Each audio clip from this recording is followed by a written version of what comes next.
Hello and welcome to Predator Minute, the podcast where we break down the 1987 sci-fi action movie Predator 1 minute at a time. Today we'll be discussing Minute 2 of Predator. Minute 2 opens with a spacecraft dropping off something in planet Earth's atmosphere and ends with helicopters landing on a beach at dusk? This is what a lot of the minute-by-minute movie podcasts see in their opening minutes. We talk a lot of the opening credits. We'll talk about the spaceship we see in the beginning a little bit. We'll mostly talk about the credits, and we'll talk a little bit about the setting before the end. Right off the bat, we see the spaceship that is flying by planet Earth is the Yautja scout ship, and then it drops off what is known as the drop pod. If you really want to go in depth for what these ships are, you can go online to Xenopedia, and you can also go a little bit deeper in the internet to the Yautja Encyclopedia. I use that word Yautja sometimes throughout this podcast. Yautja is just what the Predators call themselves. If you read any of the literature, it's all Yautja. There are some other names they kind of went through before settling on that name eventually. Yautja scout ship is the big one, and the Yautja drop ship is what we barely see throughout the sequence here as it drops it off on planet Earth. Other than that, you do not see the spaceships of the Predator at all in the movie. You see them in a lot greater detail in later movies, starting with Predator 2 and then going through the Aliens vs. Predator movies. Like I said, there's a lot of kind of canon you can go into, but other than just the names, I'll probably leave it at that for the listener to go into further detail about what each of these ships is outfitted with. Hey, John. Yeah. Now, when you say literature associated with this movie, are you talking about those fine novelizations that you and I used to read when we were like in middle school and high school? There are a collection of books called Predator, and there are also the graphic novels, which we read in our youth. I don't remember if there's anything about the name Yautja in the graphic novels, but I believe they would have discussed that name in the books. Yeah, I vaguely remember reading a couple of novels when I was a young teenager and being particularly impressed by the amount of detail that went into the death scenes in the books. Right. Of characters that you otherwise knew nothing about. One of the things I like about this movie, though, is the fact that the canon isn't really that important to it, and especially since it's the first movie and there was no canon in existence yet. But even now, many years later, enjoyment of the movie really doesn't have that much to do with knowing all of the backstory and all of the intricate kind of interconnected relationships between all of the characters that has risen since this movie came out. Right, and we talked about that in minute 1 about how just keep it simple, don't over-explain things, and people, I think, are more willing to go on that ride. Yeah, jump right in. And the way we jump into this minute, right after they drop off the little spaceship over planet Earth, we fade out, then we fade back into helicopters landing on the beach, and as the helicopters are landing on the beach, it's giving us the credits, and I figure this is a great time to talk about opening credits because I believe so far we've only seen Arnold's name, we've seen Predator, and I think the producers' names, and then we jump right into the actors after the little break between the spaceship and the helicopters. And the first actor credit we have this minute is Carl Weathers playing and I'm going to give the full name as it's on the Xenopedia. He is Al Dillon. Al Dillon. That's Carl Weathers. You don't hear him called Al very much in this movie. No. Dillon! There's the name Dillon has some really notable lines in the movie that I think go really well. Al, not so much. Even Dutch's name, you don't hear his whole name, but his whole name is Alan Dutch Schaefer, and I'll just go through the full names as we go. But yeah, Carl Weathers, most well known other than this movie to a lot of people as Apollo Creed and the Rocky movies, and then much later he played a parody version of himself in the TV show Arrested Development, where he was giving one of the characters, Tobias, acting lessons. The way he parodied himself was always finding deals like at Burger King or making a stew out of leftover food. That was kind of his go-to parody in that show. Well, he was just on such a roll with this movie because, they'd killed off his character in the last Rocky movie before this, before Predator. in Rocky IV, right? And so it was like, well, what was he going to move on to next? And then he had this big action hit here. And then, man, his career really changed after Predator, I got to say. Just can't help but wonder what in the world happened to him after this. It's hard to believe that it was only 9 years later that he was sort of playing the original parody of himself in Happy Gilmore, where all of a sudden, he's playing like the really old man with one arm, right? Oh, right. In the Happy Gilmore movie, and it was like the mentor to Adam Sandler, just like in a totally ridiculous, absurd role. Whereas just a few years earlier, he was like, one of the kings of action movies. It's so interesting how quickly his career changed after this. Oh, that's funny that in Happy Gilmore he has the one arm, because that's what ends up with him here at the end of this movie. He ends up with just the one arm. We'll come back to that later. Spoiler alert. The one note, other than Arrested Development and Rocky notes, is that he played Action Jackson in the movie Action Jackson 1 year later. It looked like a big... Yeah. Like, we're going to try to franchise this guy. We're going to try to put him in some movies. And he was co-starring with a ton of people. He co-starred with Bill Duke from this movie. He co-starred with Sonny Landham from this movie. Also, you had Biff from Back to the Future was in it. You had Craig T. Nelson, Sharon Stone, Vanity from The Last Dragon. So it looked like they tried to take him to be his own action star, but like you said, it just quickly tailed off after that, and maybe it was just him not being cast in the right role, or maybe him just kind of playing the same role over and over again, where it just there wasn't a lot of flexibility or demand. Sure.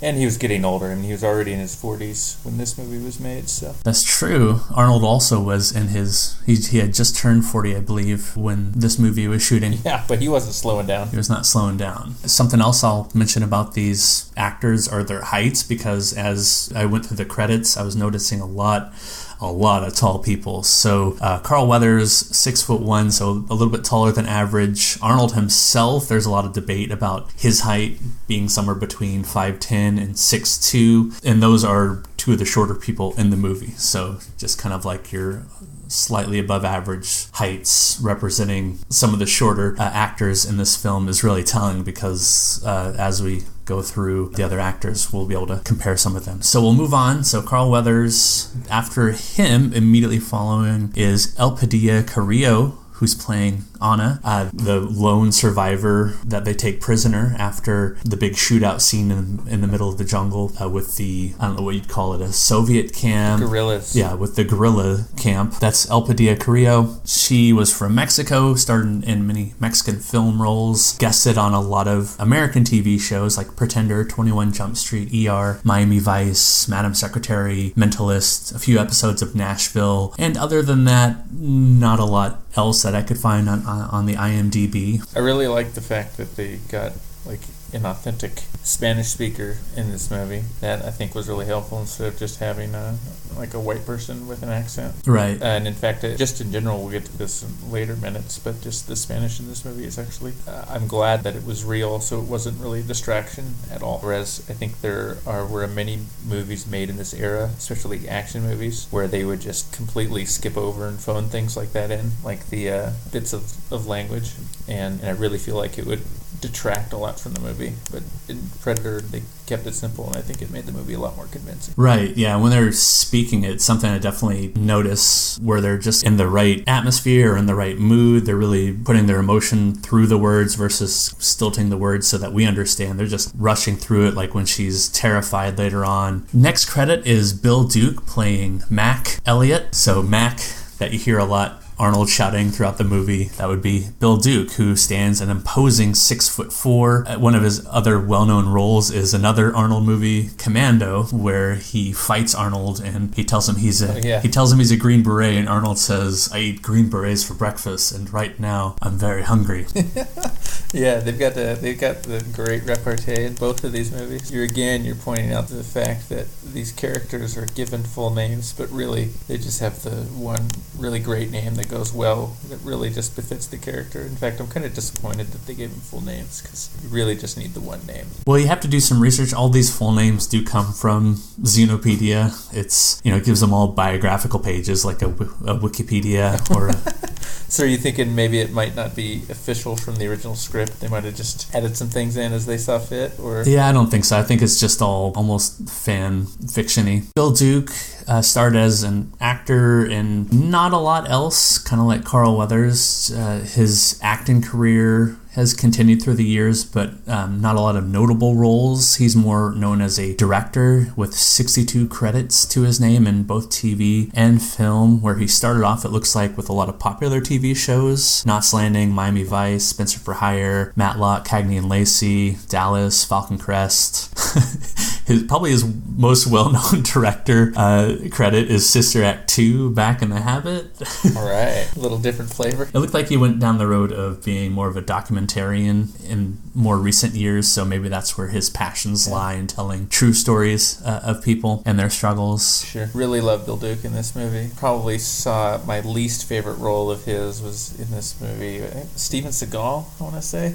Kind of ruined a lot of things for me, because seeing him in Commando in this movie, he's like just this incredibly imposing, awesome guy, and then I watched him later in this action movie with Steven Seagal. It's just very disappointing.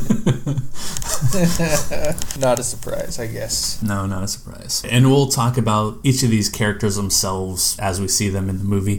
Anytime I think of Bill Duke, I think of gonna have me some fun later on in the movie. Oh yeah, well, he's got so many almost iconic moments in this movie. He just did a really great job with the character, and they gave the character a lot of really fun moments in the movie. Him with with the razor going all the time. Right. Like, it's an intense movie. His character, maybe more than all the others, I felt like really embodied sort of like the quiet intensity going on throughout of it. It's just so much tension throughout the movie, and so much fear, thrills, and stuff going throughout it. Yeah, I love how they use him as this kind of conduit or connection for the audience to know what to feel in terms of the fear, in terms of panic, really, because he's this cool, calm figure until stuff starts to go down. Not only for that, but he gives us one of the few glimpses into the relationships these people have, because the next actor credited is Jesse Ventura playing Blaine Cooper. Mac and Blaine represent one of the few actual previous relationships we feel in the movie, because even though Arnold is down here with this elite group of commandos or mercenaries or soldiers, Mac and Blaine truly show some kind of chemistry, show some kind of bond or friendship throughout the movie. And later on, like we're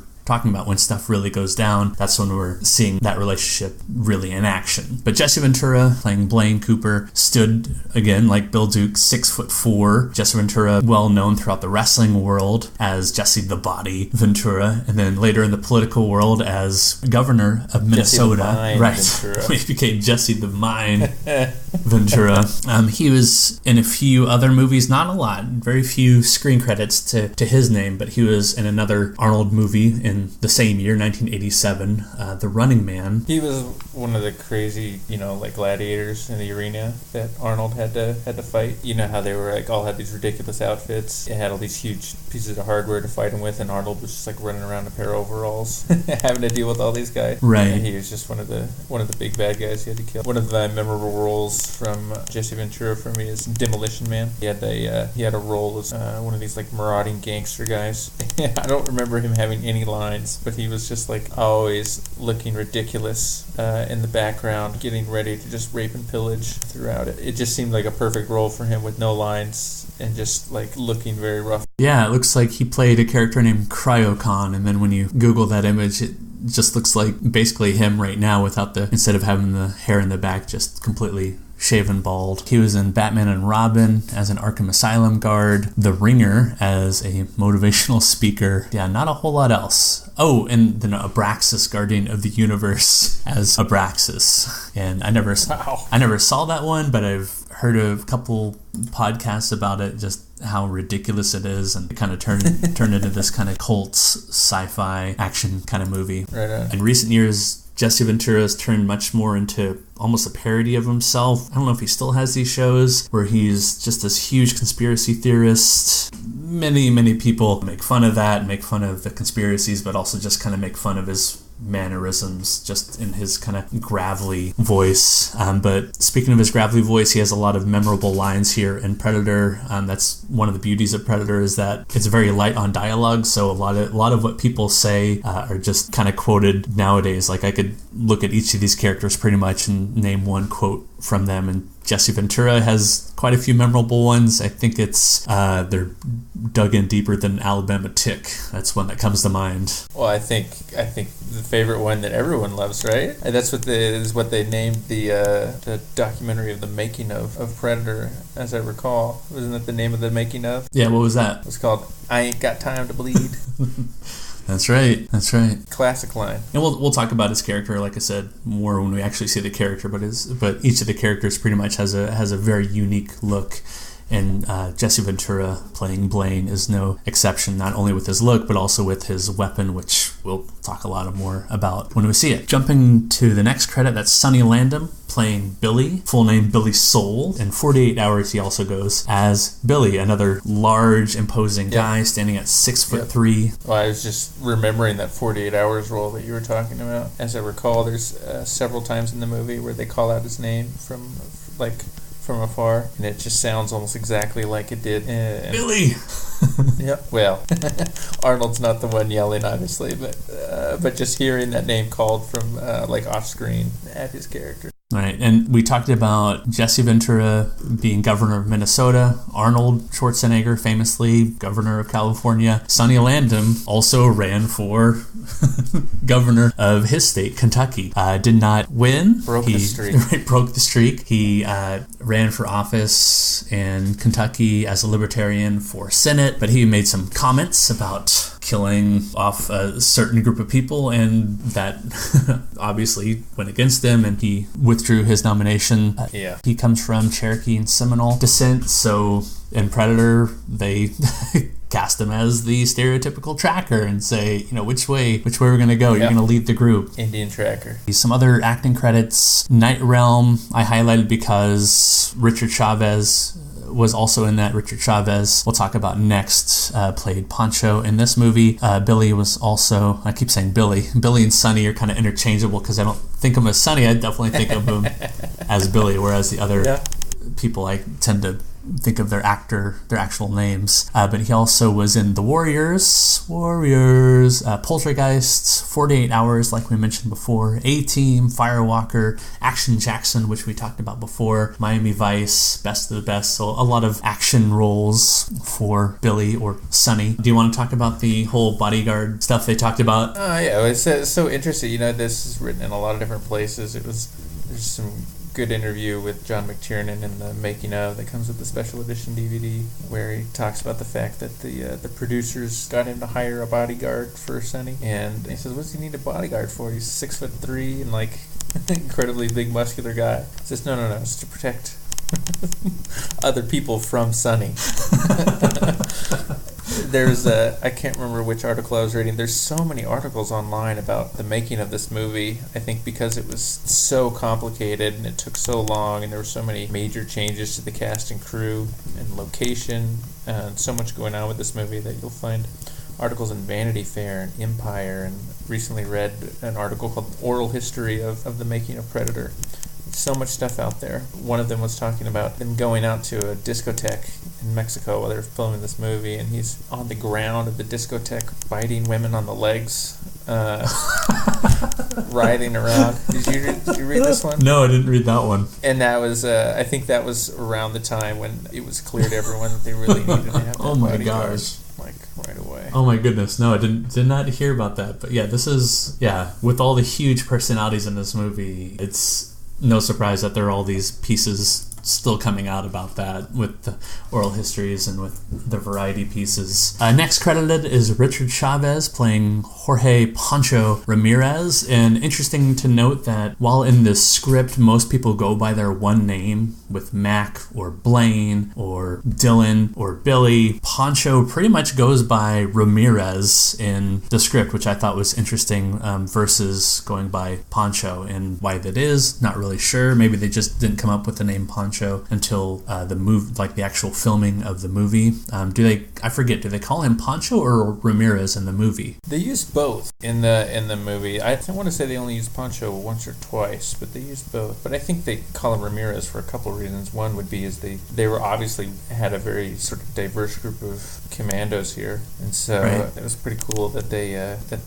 had someone who's Hispanic along with some African Americans and white guys. And I think it also helps Arnold fit in really well. If you have sort of this diverse cast, then you're not sitting around thinking the whole time, like, why in the world is there this guy with a German accent running this team of commandos, right? Right. It's more easy to accept and not really think too much about if there's all kinds of different ethnicities represented around him. And I also like the fact that it makes it more clear that they have, like, a native Spanish speaker among them. So when it comes time for them to actually interact, especially with Ana, then it makes more sense that they have someone who can speak Spanish clearly with it. Good choice is I think, for the cast. And I know you've researched a lot of details about his career. Before I was mentioning the heights, he's definitely the shortest of the crew at 5'10". That's a good 5-6 inches shorter than the taller members of the group. When I looked him up online, he has a very limited filmography and limited biography. It looked like he dropped out of the spotlight after being the target of a stalker, at least according to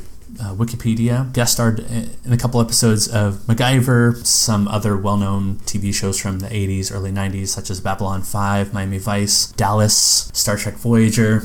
He was one of the lead roles in the TV series War of the Worlds, but then he was killed off after one episode of the second season when a different management team took over the show and went in a different direction. Not a whole lot of other things you probably heard of. Lost Warrior, Dark House, Night Realm. As we mentioned before, that movie had Sunny in it. Baja Run. What I like about him in this movie, like you said, he's partly there to represent the bridge between the team and the people that, I would say, the interacting, the people that they're there to kill. They're interacting. The people that they're to direct. that they're killing, yeah. That is interacting. It is interacting.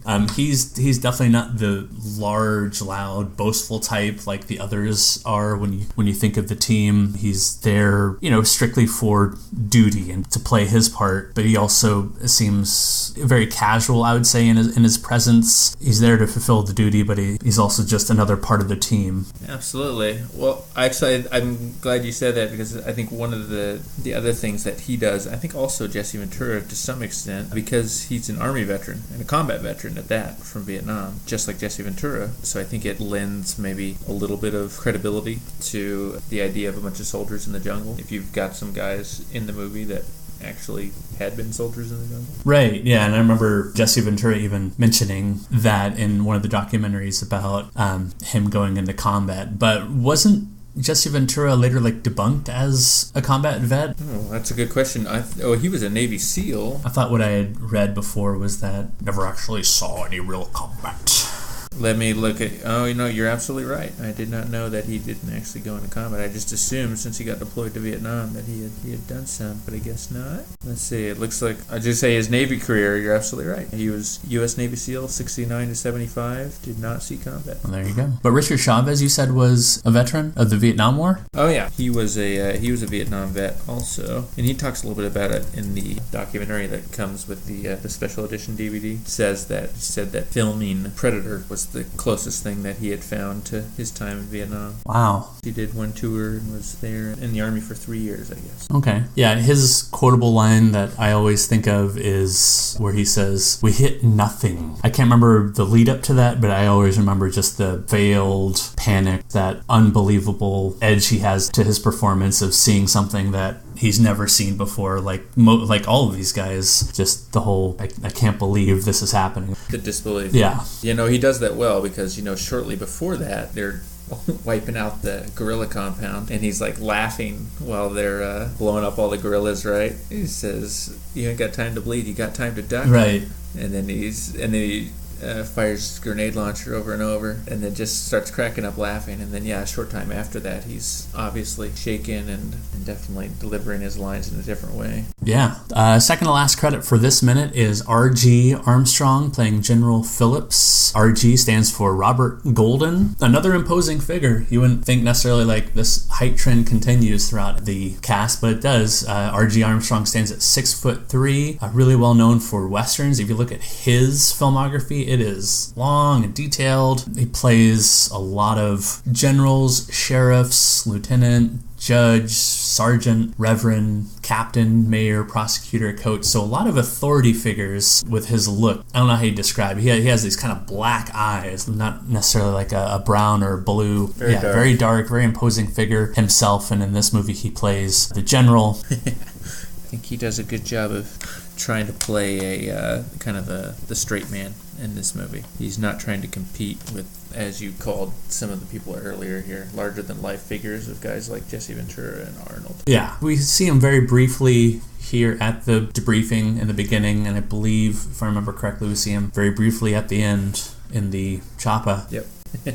Not a whole lot else to say about RG other than a lot of authority figures, and here he's playing that part again. Last credit for the minute, Kevin Peter Hall playing the Predator, the tallest of the group, which I think is something neat they did with the casting, where they're making all these imposing figures, and guess what? The Predator, the hunter of the group, or the hunter after the group, is just about a foot taller than any of the others. He's well known for playing this movie's Predator as well as the Predator in Predator 2. He's also really well known for playing Harry, the Sasquatch, the Bigfoot of Harry and the Hendersons. He also tended to play other monsters and aliens. These are just the role names themselves from his filmography. Mutant Bear, The Alien, Gorville, Monster, Leor, and Charon. Someone of his height, of his stature, playing all these creatures, all these monsters, these aliens, is, again, pretty stereotypical for Hollywood. Hey, here's the big guy. Let's put him in these goofy outfits and make him either the villain or the sympathetic monster. I think that this was a really inspired casting choice. So I think in a later episode we'll talk more about kind of the craziness around casting, especially around the casting of the Predator. But the decision to have him as just a giant among these already really impressive large men, I think was a really good idea. And so they didn't try to get too cute or strange with the idea that the villain was going to be this just really big, imposing monster, and made sure that it was someone at least as big as all these other guys. This movie had a lot of problems, not just with the setting, but also the casting. And if they had gone a different casting route like they originally planned, which we'll talk about later, but I believe this movie would have been a lot different. And I would argue that people would have been a lot less terrified of the on-screen presence that they had originally planned. But like I said, we'll talk about that a little bit later. We'll talk more in depth when he's on screen, the Predator and Kevin Peter Hall, because someone messaged me just a couple of weeks ago saying they were a friend of the late Kevin Peter Hall, and so they'd be able to fill us in with more details, which I think would be awesome. He died prematurely at the age of 36 from an HIV-infected blood transfusion in 1991, so just 4 years after this movie. He most likely had a long career ahead of him, playing not just monsters and aliens, but probably other roles. We don't know. It's a big what-if game, but certainly with how sci-fi, fantasy, action has taken off lately, he would have easily had some role, if not, a major role. I could easily imagine him in, the newest Star Wars or the newest Marvel movie, because at this time, what would he be? He'd be, I guess, in his early 60s. Big imposing guy. He could still, big imposing guy. He could still play a large figure. That's it for the casting credits for this movie. I believe they go right from here to the producer credits at the beginning of the next minute. So that's really all of our cast of characters, from Arnold through Kevin Peter Hall. Not a lot of actors to have to dive into. Again, like you mentioned, the beauty of the simplicity of this movie is that we have these main actors, and as we go through the movie, we have less and less actors to talk about. So it's nice that this movie keeps it simple with the casting. We could talk about the location next. As we mentioned mentioned briefly in minute 1, this is primarily being filmed in Puerto Vallarta, Mexico, especially this beach scene. More precisely, it's Boca de Tomatlan. I learned that from puertovallarta.net, where you can go to their website, and one of their attractions on the website is the filming location for Predator. It looks to be about a 45-minute drive from downtown Puerto Vallarta to this beach town / filming location. If you want an idea of how dense the jungle is and how rough the terrain is, the 45-minute drive is only actually 15 miles down the highway. So you can imagine just the terrain itself playing a part, not only in the filming and the environs, but just how brutal of a setting that was for them to act in. As you notice in this minute 2, if you've watched it recently, Aaron, maybe you noticed that there's really no sunshine. It's very much kind of like an overcast darkness. We don't know if it's morning, if it's dusk, if it's the middle of the day. It could really be any time of day, but it's no golden hour as Hollywood is usually known for filming, and it's very much kind of this gray time. And do you think that represents anything? That's a great point. I thought when you mentioned that to me earlier in the notes, that was a really good point, that the way they set the scene up, you can't tell what time of day it is, and I actually think that's appropriate sort of to the mystery of the movie for sure. And I think this probably has got to be the most open shot of the movie. You can see a horizon, you can see the sky clearly. You can see that there is a sky clearly, although it's cloudy. But I think it's the cloud cover itself is sort of setting you up for the idea that things are going to get much more claustrophobic throughout the movie. So even though they're outdoors for virtually the entirety of this movie, you definitely feel sort of hemmed in by the jungle. And so I feel like this opening shot is kind of like saying goodbye to any open spaces. Yeah, and there's the claustrophobia. I like with the opening here on the beach, it's very reminiscent with the helicopters, the palapa roofs, those would be the straw huts, the jungle canopy. I feel like we're meant to be evoking memories of Vietnam movies, of your like Chuck Norris, your Stallone movies taking place in Vietnam, but this movie does not go that direction at all. It goes in a completely different direction. So it's kind of fun playing with those tropes, and John McTiernan, the director, just taking it a completely different direction once they're dropped in the jungle. No, it definitely is getting you sort of, I think, trying to trigger in your mind the idea that we're going to war in the jungle here. Camouflage schemes, the paint schemes, these specific helicopters are all Vietnam era helicopters that are trying to trigger you into thinking that we're getting ready. The other thing I really like, just to talk about this sort of sequence in general, this movie does not mess around. They get through introducing all of the cast, the setting, characters very, very quickly. We'll sort of get through them here as we go through it, but they don't waste a lot of time with backstory here. And the music just starts right off the bat, and it's that kind of really severe low bass line, and it doesn't let up for the entire movie, which I think is really, really cool that they started that right away. And so right away there's the intense music, there's helicopters, there's soldiers running around, and it's going to be like that the whole time. Not a lot of downtime. Yeah, as soon as you see the helicopters, as it fades into the helicopters landing on the beach, it goes right into the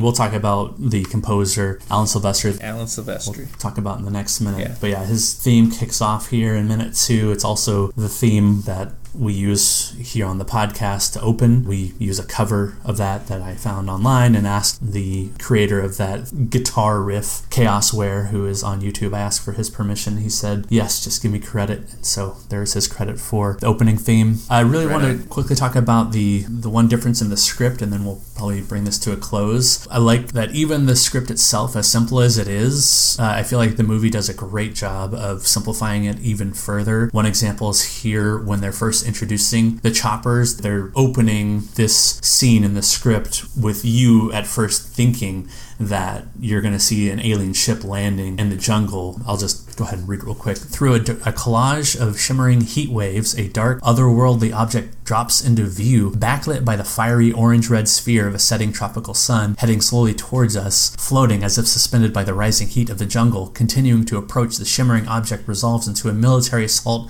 helicopter, its rotors strobing in the fading sunlight. And while that's kind of cool to visualize, if you saw that on screen, you'd be immediately thinking that thought, which it bugs me so much in movies where they say, oh, we're like not so different, you and I, like your helicopter and our spaceship, they're really one and the same. They're meant for the same. They're meant for hunting in the jungle. And I, for one, hate that message. I don't like that. Never liked that. And like, we're one and the same. So I like that they changed that for the movie, where you see the spaceship being dropped off in the atmosphere, and the next scene it's clearly helicopters. So you're not meant to think at all that they're one and the same. But two, I also like how they changed this golden hour mentioned in the script in sunshine, or whether it be sunset or sunrise. There's really no sun at all in the movie, and I like what you're talking about, how they changed that for this kind of claustrophobic feel, which I feel serves a movie much better than this imagery, this fiery imagery. Absolutely. I gotta say, I like this shot a lot. In general, there's a couple other things I was thinking about with it. When the helicopter carrying the team comes in here for landing, it's not messing around either. It's doing a pretty fast landing with a pretty aggressive flare on it. Sorry if I get a little technical. Oh, no, go ahead. Some of these things. It reminds me of search and rescue days sometimes. People were ever flying aggressively, but it's definitely, I think, part of getting into the mood of there being some action coming up. One of the other things I like about this movie is there's a lot of people that have picked out a lot of different details in here. So you can go to a lot of different websites where they'll tell you about a lot of details. You talked about Xenopedia earlier. It's at this website called rotaryAction.org. And they talk about every helicopter scene in every Hollywood movie you've ever seen. Give you some background on these helicopters here if you want to learn more about them. Although it's not so important for the story. I will say I really like the editing. I was just watching this minute again, and that helicopter is coming in so low, so quickly, and it starts to ease back, and they cut to the general looking out the window of his palapa, and that helicopter just beautifully is still at the same axis point, still at the same tilt point, and it lands, and that's the end of our minute. But I really like the editing of keeping it all at the same angle. It kind of puts you in the place of an observer over the shoulder of the general as it goes to his hut. So that's where we end the minute, is this helicopter just landed. It seems to be of import because this uniformed man is watching it from his hut, and I can't wait to see what happens in the next minute. This has been Predator Minute. I'm John.